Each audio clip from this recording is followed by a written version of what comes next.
यो WhatsApp guys, कैसे हो आप सभी लोग। आई होप आप सभी लोग बढ़िया ही होंगे।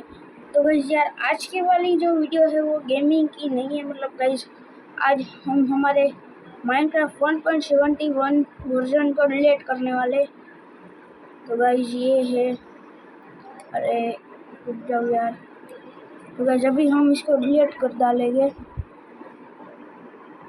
गाइस ये हमारा माइनक्राफ्ट सर्वर डिलीट हो चुका है गाइस, और मैं लेटेस्ट वर्जन डाउनलोड करूँगा। और जो गाइस हमारा वर्ल्ड था वो भी चला गया गाइस फ़िलहाल के लिए। और अभी यहाँ पर देख सकते हो इधर भी माइनक्राफ्ट नहीं है।